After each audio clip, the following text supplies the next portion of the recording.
الرحيم الحمد لله رب العالمين والعاقبة للمتقين والصلاة والسلام على رسول النبي الكريم أما بعد فأعوذ بالله من الشيطان الرجيم بسم الله الرحمن الرحيم ففروا إلى الله صدق الله العظيم اللهم رب اشرح لي صدري ويسر لي أمري واحلل عقدة من لساني يفقهوا قولي ربي زدني علما ربي زدني علما ربي زدني علما اللهم صل على محمد النبي الأمي وأزواجه أمهات المؤمنين وذريته وآل بيته كما صليت على إبراهيم إنك حميد مجيد اللهم صل على محمد النبي الأمي وعلى آله وصحبه وبارك وسلم.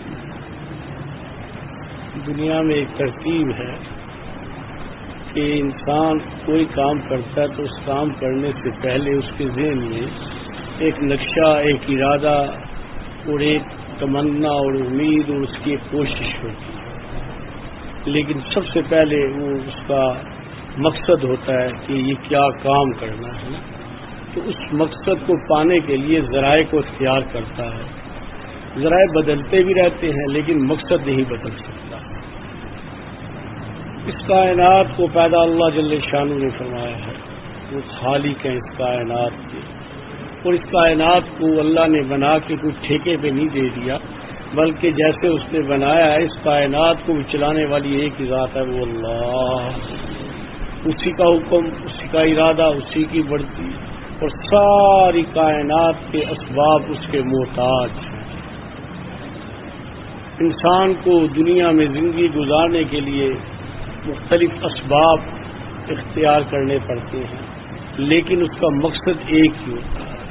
جیسے آپ نے یہاں سے اللہ کرے ہم سب حرم جانے والے بن جائیں تو ہوائی جہاز کے ذریعے بھی آدمی جاتا ہے. ایک زمانہ ہے کہ بائی روڈ بھی جاتا تھا، اس سے پہلے اونٹوں پہ گھوڑوں پہ جاتے تھے، شپ بھی جاتے تھے، بسیں بھی جاتی تھی. تو یہ ذرائع بدل سکتے ہیں. اسی طرح ہی حج کے جو ایام ہے 8 ذی الحج سے 13 حج میں، تو کچھ لوگ ٹرانسپورٹ پہ حج کی ادائیگی کرتے ہیں، کچھ پیدل کرتے ہیں، کچھ مکس کرتے ہیں. اسی طرح مقصد وہ حج کے ارکان کو ادا کرنا ہوتا. تو ہماری بھی جو زندگی ہے نا، اس میں ہمارا ٹارگٹ، ہمارا مقصد ذات باری ہے. حدیث قدسی ہے، بہت معروف ہے، لمبی ہے، اس کا مفہوم ہے کہ اللہ جل شانہ فرماتے ہیں میں چھپا ہوا خزانہ تھا نا، تو میں نے یہ چاہ کہ میری پہچان ہو تو میں نے مخلوق پیدا کی. یعنی ہماری پیدائش کا مقصد معرفت باری ہے، پہچان باری ہے، رضا باری ہے، اللہ کی طرف چلنا ہے. تو پھر روح اللہ، بھاگو اللہ کی طرف، دوڑو اللہ کی طرف. تو یہ بھاگنا اور دوڑنا جو ہے نا اللہ کی طرف، یہ ہماری زندگی کا مقصد ہے. وما خلقت الجن والانس الا لیعبدون. ہم نے انسان اور جنات کو پیدا کیا مگر اپنی یاد کی. اور اس کے ساتھ کچھ مجبوریاں، کچھ تقاضے، کچھ حالات و امتحان، کچھ آزمائش، کچھ ابتلا اس کے ساتھ رکھی گئی کہ یہ دیکھا جائے کہ انسان ان حالتوں میں اللہ کو کیسے یاد کرتا ہے. کبھی خوشی دے کے آدمی کو آزمایا جاتا ہے اور کبھی غم دے کے آزمایا جاتا ہے. کبھی مال دے کے آزمایا جاتا ہے، کبھی مال لے کے آزمایا جاتا ہے. کبھی عزت دے کے آزمایا جاتا ہے، کبھی عزت لے کے آزمایا جاتا ہے. کبھی سہولتیں دے کے آزمایا جاتا ہے، کبھی سہولتیں لے کے آزمایا جاتا ہے. یہ ساری آزمائشیں اللہ کے ہاں سب کا اپنا. دیکھیں کے جی سے اب تو اس سے بھی نیچے پرتھوی لے کے تو پی ایچ ڈی تک امتحان اپنے اپنے لیول کے امتحان ہوتے ہیں. سب کے امتحان ایک جیسے نہیں ہوتے نا. اسی طرح بندوں کے بھی جو لیول ہوتا ہے اس کے اعتبار سے ان کو راستے میں آزمائش بھی آتی ہے، ان کو کچھ رکاوٹیں بھی آتی ہیں. انبیاء علیہ السلام کائنات میں سب سے بڑے لوگ تھے، اور اس اعتبار سے جو دنیا کی تکلیفیں، رکاوٹیں، آزمائشیں جو ان کو آئیں وہ کسی اور کو آئیں ہی نہیں، اور آتی تو کوئی برداشت بھی نہیں کر سکتا. آپ انبیاء کے حالات پڑھنا شروع کریں، ہمارے یہاں تو رواج ہی نہیں رہا، لوگ پڑھتے ہی نہیں. آپ جب سے یہ موبائل آئے سے تو ویسے بھی سارا کچھ چھین لیا ہے نا. ماں باپ بھی چھین لیا اور ماں باپ سے اولاد بھی چھین لیا. ایک کمرے میں بیٹھے ہیں، 6 بندے بیٹھے ہیں، 6 لوگ اپنے اپنے موبائل، آپ کو کسی کو دیکھ بھی نہیں رہا. بچہ رو رہا ہے اور ماں اپنے موبائل پہ لگی ہے، یہ ختم ہونے دو تو کرتی ہوں نا. یعنی اس نے سب کچھ چھین لیا، خاندان بھی چھین لیا، سب کچھ چھین لیا. آپ جائیں، اللہ نہ کرے آپ اسپتال میں جائیں تو مریض کرا رہا ہے تو جو اس کے ساتھ بیٹھا ہے وہ موبائل سے کھیل رہا ہے. آپ بھی پریشان ہو جاتا ہے یار. پہلا بچہ لیٹ ہو جاتا تھا تو جناب وہ ماں باپ دعائیں کرتے، نفل پڑھتے، اللہ سے دعائیں کرتے. ابھی جناب موبائل نے اتنا مست کر دیا، پتہ ہی نہیں بچہ آیا بھی ہے کہ نہیں آیا. تو اس نے ہم سے سب کچھ چھین لیا. ہم نے مطالعہ بھی چھوڑ دیا. اور ورنہ آپ مطالعہ کریں نا انبیاء علیہ الصلوۃ والسلام کا، اس کے بعد صحابہ کا، پھر اہل اللہ کا، تو آپ پتہ چلے گا ہمیں تو کوئی تکلیف زندگی میں آئی کبھی نہیں.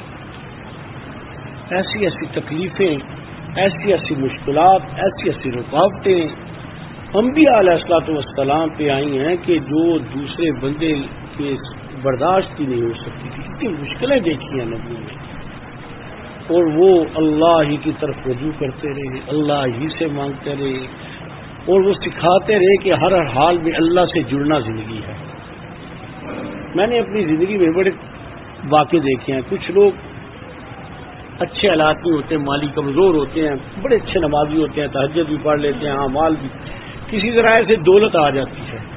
تو وہ تھوڑے لوگ میں نے دیکھے ہیں کہ امیر ہونے کے بعد ان کی نمازیں اور ان کے اعمال ویسے ہوں. بعض تو دنیا میں ایسے کھو جاتے ہیں کہ انہیں یاد بھی نہیں ہوتا کہ کس زمانے میں ہماری تہجد نہیں جاتی تھی، اب ان کی فجر بھی نہیں ہوتی.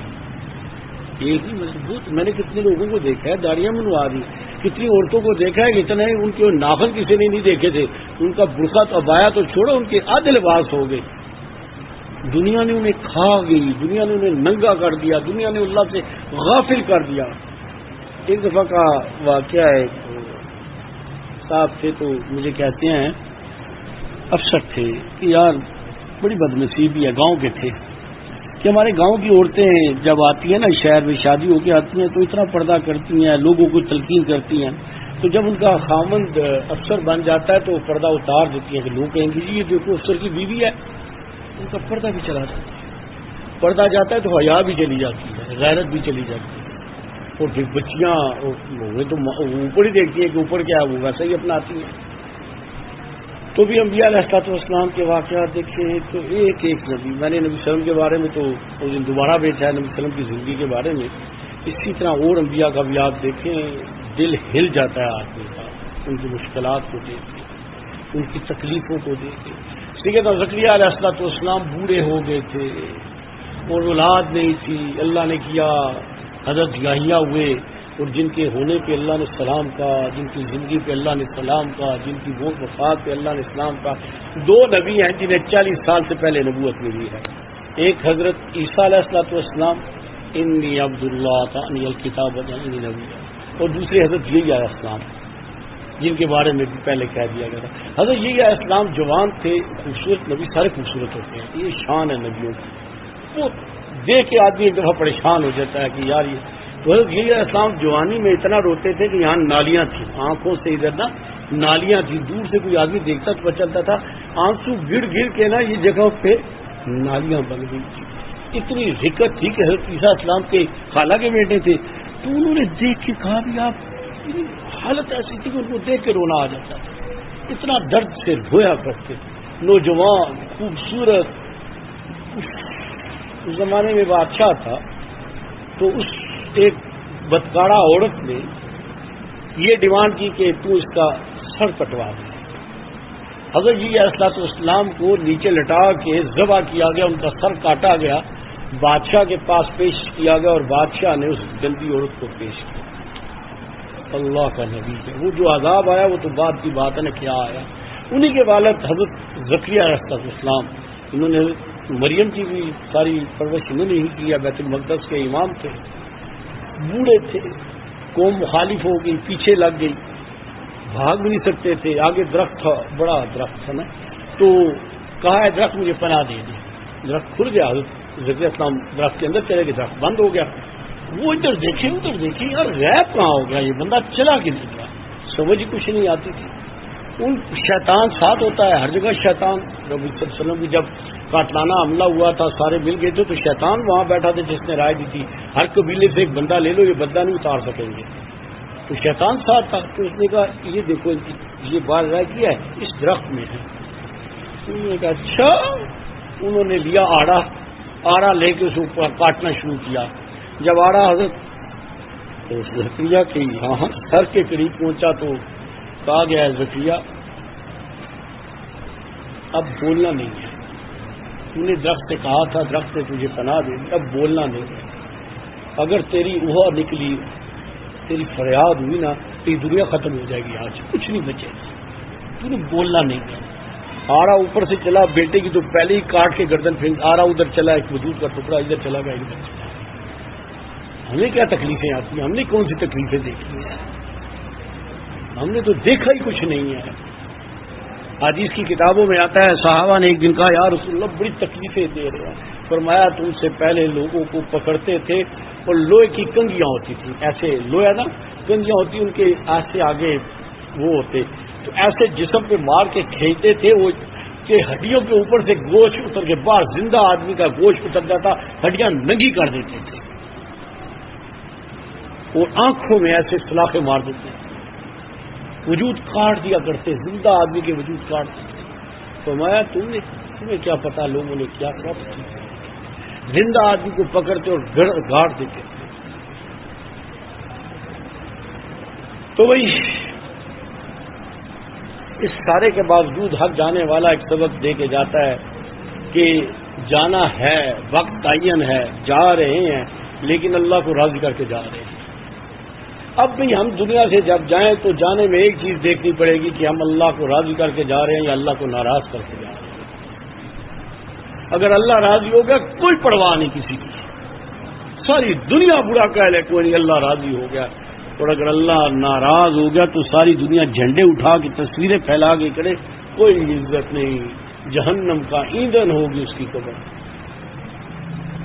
آپ اندازہ لگائیں یہ جو قبر ہے نا حدیث مبارکہ ہے, جنت کے باغوں میں ایک باغ ہے, جہنم کے گڑوں میں سے ایک گڑا ہے. جب آدمی گناہگار اس میں جاتا ہے نا قبر میں, تو قبر کیا کہتی ہے کہ میرے اوپر جتنے لوگ تھے مجھے تو سب سے برا لگتا تھا, اب تو میرے پاس آیا, تیری وجہ سے میں جہنم بن گئی ہوں. تیرے آنے سے پہلے میں جہنم نہیں تھی, مٹی تھی, گھر تھا, کچھ نہیں تھا نا. تو آیا, تو اتنا بدنصیب ہے, تو اتنا اللہ کا دشمن ہے کہ تیری وجہ سے میں بھی جہنم بن گئی ہوں. اب تجھے میں نہیں چھوڑوں گی, تو نے مجھے جہنم بنا دیا ہے. تو میرے بھائی ہماری زندگیوں کا مقصد ذات باری کی معرفت, پہچان اور اس کی طرف دوڑنا ہے. آپ دیکھیں کہ کوئی آدمی بھاگ رہا ہو, دوڑ رہا ہو, اگر وہ اپنی نظر کو ہٹا لے تو کیا ہوگا, ٹھوکر لگ لے, پتہ نہیں چلے گا. ہوتا نا لوگوں کو ٹھوکرے, اگر آدمی آستہ چلتا ہو تو گرے بھی آستہ گرتا ہے. بھاگتا ہوا آدمی اگر ٹھوکر لگے تو وہ تو ایسے جا کے پڑتا ہے نا. تو اگر اس کی نگاہ ہٹ گئی تو ٹھوکر لگ جائے گی, یا ادھر ادھر دیکھیں گے تو آگے کی خبر نہیں رہے گی. اگر آپ نے اللہ کی طرف سفر کرنا ہے نا تو آپ کے دل دماغ میں ہر وقت ذات باری ہو, تب تو بات بنے گی. اللہ کی طرف بھاگتے ہوئے آپ کا ہر طرح سے دھیان اللہ کی طرف ہو. حدیث مبارکہ میں آتا ہے جب جبرائیل امین علیہ السلام آئے نبی صلی اللہ علیہ وسلم سے, حضرت عمر فاروق رضی اللہ تعالیٰ سے یہ روایت ہے نا, تو پوچھا کہ احسان کیا ہے, تو کہا اللہ کی عبادت ایسے کر کے اللہ کو دیکھ رہا ہے, اور اگر ایسا نہیں تو ایسا تو ہو کہ اللہ تجھے دیکھ رہا ہے. تو میں آپ دیکھیں ہم اس دونوں کے کس درجے میں ہیں. پہلے درجے میں ہے تو بہت خوش نصیب ہے, اور اگر پہلے درجے میں نہیں تو دوسرے درجے میں ہے تو چلو گزارا پھر بھی ہے, اگر دوسرے میں نہیں تو پھر بڑے بدنصیب ہے. یہ دنیا نہ کسی کے ساتھ گئی ہے نہ کسی کے ساتھ جاتی ہے, کبھی کسی کے ساتھ. کوئی مجھے بتا دے کہ کسی مرنے والے کی کبھی ڈگریاں اس کے ساتھ گئی ہوں, اس کی دولت گئی ہو, کسی عورت کا سونا چاندی کپڑے ساتھ گئے ہوں. کسی کے ساتھ کچھ نہیں کرتا, کسی کے ساتھ کچھ نہیں کرتا. ارے اب اتنا شاندار مکان بنایا ہوتا ہے تو اس میں قبر بھی کوئی نہیں بنانے دیتا, یہ ہماری خوشیاں ختم ہو جائیں گی. تو میرے بھائی اگر ہم اللہ کی طرف بھاگ رہے ہیں تو ہم نے ہمارے ہر حال میں اللہ کا ہمیں دھیان چاہیے, اللہ کا دھیان چاہیے. اللہ تو ہمارے ساتھ ہے, ہمارے پاس ہے, ہر وقت ہے, ہر جگہ ہے. ہمارے وجود اور روح کے رشتے سے زیادہ ہماری دھڑکنوں اور سانسوں سے قریب ہے، لیکن ہمارا دھیان بھی اللہ کی طرف سے ہے کہ نہیں؟ بس یہ پیدا ہو گیا نا تو بات سیدھی ہو گئی، پھر آدمی گناہ کرنا بڑا ہی مشکل ہوتا ہے۔ یہ اللہ کی طرف دیکھنا، بعض لوگ نماز ایسے افراتفری کی نماز پڑھتے ہیں اور ایسے ہی ٹھکا ٹھک سجدے کرتے ہیں، پتہ نہیں کیسے وہ ایک دفعہ سبحان ربی اللہ پڑھتے ہیں کہ نہیں پڑھتے، اور الحمد بھی پڑھتے ہیں کہ نہیں پڑھتے، بس ایسے ہی ٹھکا ٹھک پڑھتے ہیں نا۔ تو اگر کوئی دیکھ لے کہ مجھے دیکھتا ہے تو ان کی نماز اطمینان والی ہو جاتی ہے، تھوڑی بہتر ہو جاتی ہے، چاہے بچہ ہی دیکھ رہا ہو۔ اور جسے یہ پتا ہے وہ دیکھ رہا ہے جو میرے اندر بھی دیکھ رہا ہے، میرے دل میں بھی دیکھ رہا ہے، میرے دماغ میں بھی دیکھ رہا ہے، اور یقین کے درجے میں ہو۔ بندے کا اتنا ہے تو رب کے ساتھ ہو جائے تو کتنی بات بن گئی۔ پھر اسے جہاں مرضی بٹھا دو، اس کے سامنے جو مرضی رکھ دو، اس کا دھیان اپنے اللہ کی طرف، اس کا اللہ اس کے پاس، اس کے ساتھ، اور وہ اللہ کے ساتھ لگا۔ یہ ذکر اذکار جو ہے نا، یہ ذریعہ ہے اللہ سے جوڑنے کا، یہ ایک مقصد ذات باری ہے، اور یہ ذرائع ہیں کہ جن کی برکت سے الحمدللہ آدمی اللہ کی طرف متوجہ اللہ اور اللہ کی رضا کی طرف، اللہ کی ذات کی طرف، اس کی معرفت کی طرف، اس کی پہچان کی طرف آدمی رواں دواں ہو جاتا ہے۔ اور آدمی پھر کتنی ایسی چیزیں ہیں جو اسے خراب کرتی ہیں، وہ ان سے بچ جاتا ہے۔ دیکھیں یہ جو کشت ہوتے ہیں نا دریا، تو دریاؤں میں آپ نے دیکھا ہوگا کہ جہاں کشتیاں ہوتی ہیں نا وہاں قلعے لگے ہوتے ہیں سائڈس پہ، بڑے بڑے گہرے پکے، تو اس کے ساتھ کشتیاں بندھی ہوئی ہوتی ہیں۔ وہ کیوں باندھی ہوتی ہیں کہ بعض دفعہ تیز بارش یا پانی آ جاتا ہے تو کشتی چلی جاتی ہے، لیکن جو بندھی ہوئی ہوتی ہے وہ نہیں جاتی، جو مرضی پا جائے، وہ لکڑ اوپر ہوتی جاتی ہے، لیکن اور جس کا قلعہ کچا ہو وہ گئی چلی جاتی ہے۔ جس کا اللہ کے ساتھ تعلق ہو، ساری دنیا کے طوفان اسے ہلا بھی نہیں سکتے، طوفان اس کی ذات سے آ کے ٹوٹ کے واپس جاتا ہے، ٹھہر بھی نہیں جاتا، اور جس سے اللہ کا تعلق کمزور ہو طوفان میں گم جاتا ہے، ملتا بھی نہیں ہے۔ صحابہ رضوان اللہ تعالی علیہ اجمعین کا اللہ سے تعلق وسلم کی صحبت سے ایسا ہی، نہ وہ کس طرح پیسہ سے، نہ ایران سے، نہ مال سے، نہ دولت سے، کسی چیز سے ان کو کسی چیز نے نہیں اپنے مقاصد سے ہٹایا۔ اتنے ایسے صحابہ ہیں جو گورنر بنائے گئے، اور گورنر بنانے کے بعد آئے تو ان کے پاس پہلے چند ٹکے تھے، گورنر آئے بن کے واپس تو ان کے پاس کچھ بھی نہیں تھا، خالی ہاتھ واپس آئے۔ جن کے پاس اختیارات بھی تھے، جن کے پاس مال بھی تھا، جن کے پاس سب کچھ تھا، لیکن انہیں اس چیز کی کوئی نہیں تھی، ان کے پاس ان کا اللہ تھا۔ وہ پہلے بھی اللہ کو لے کے گئے تھے اور واپس بھی اللہ ہی کو لے کے آئے۔ جنگ قاسیہ میں، جنگ یرموک میں، ایران میں جنگ میں ایک بڑی سخت جنگ ہو رہی تھی، تو حضرت عبید اللہ جلال رحمۃ اللہ اوپر تھے، تو ایک نوجوان بھاگتا بھاگتا آیا اور اس نے ایسے تاج پھینکا، سونے کا تاج تھا اور اس کے اوپر ہیرے جواہرات تھے، اور کہتا ہے امیر یہ سنبھال لے، ایک شہزادہ میرے ہاتھ قتل ہوا ہے تو اس کا یہ قیمتی ہے، آپ یہ رکھ لیں کہ ہمارے غنیمت میں کہ یہ چوری نہ ہو جائے، گم نہ جائے۔ تو یہ کہہ کہ وہ پلٹا تو حضرت نے آواز دی رک جاؤ، وہ رک گیا، فرمایا یہ بتاؤ تم کون ہو، کیا ہے تیرا نام؟ تو اس نوجوان نے کہا کہ جس کے لیے میں نے یہ کام کیا وہ مجھے بھی جانتا ہے اور میرا نام بھی جانتا ہے، کیا کیوں چلا، تاریخ میں اس کا نام کسی کو نہیں ہے، لیکن اللہ کو پتا ہے اس نے اللہ کے لیے کیا۔ جو کام اللہ کے لیے کیا جائے وہ کبھی ضائع نہیں ہوں گے۔ ہر کام سے پہلے دیکھیں مگر فرض کی نیت کی تو فرض کی نیت کی، سنت کی نیت کی، نفل کی، لیکن پڑھے تو ایک جیسے ہیں، لیکن اپنی نیت کو ہر طرح ڈٹولتے رہے، کرتے رہے، ہر کام سے پہلے اپنی نیت خالص کرنی ہے، اور اللہ سے اے اللہ تیرے لیے کروں۔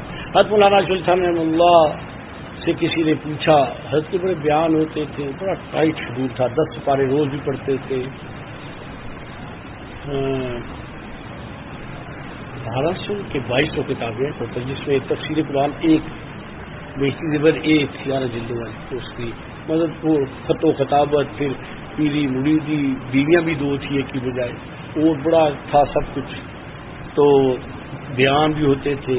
ٹائم کا یہ حال ہے، کہا جاتا تھا کہ اگر کسی نے اپنی گھڑی کا ٹائم درست کرنا ہے تو حضرت کے اوقات کے ساتھ کر لیں، اتنے ٹائم کے پابند تھے، منٹ نہیں سیکنڈوں میں بھی فرق نہیں آتا تھا۔